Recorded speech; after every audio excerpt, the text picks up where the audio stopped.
Kinasuhan ng grupong Save the Philippines Coalition ng plunder, graft at technical malversation si Executive Secretary Ralph Recto at dating Philippine Health Insurance Corporation of PhilHealth President Emmanuel Ledesma Jr. Ito'y dahil sa paglipat ng 60 billion pesos na sobrang pondo ng PhilHealth sa National Treasury. Sa 15 pahinang reklamo na inihain sa Office of the Ombudsman ay nanawagan sila ng pagtanggal sa pwesto kina Recto at Ledesma. Ayon sa mga nagreklamo, ipinilit daw ni Recto na noon ay Finance Secretary na ibalik ang pondo sa National Treasury kahit alam niyang ito ay labag sa batas. Person of interest na ngayon si Cesar Cabral, ang mister ni dating DPWH USEC Maria Catalina Cathy Cabral.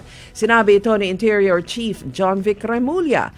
Ayon sa analysis ni Remulla, kakaiba daw ang kilos ni Mr. Cabral noong araw na nadiskubre ang mga labi ni USEC Cabral sa Tuba, Benguet.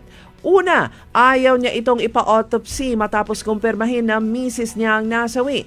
Pangalawa, wala man lamang daw kahit konting luha sa mata si Mr. Cabral na para bang okay lang na namatay ang kanyang misis. At pangatlo ay nang sabihin ni Mr. Cabral na aksidente ang pangyayari at walang foul play. Si Mr. Cabral ay iimbestigahan din ng PNP ayon kay Remulla.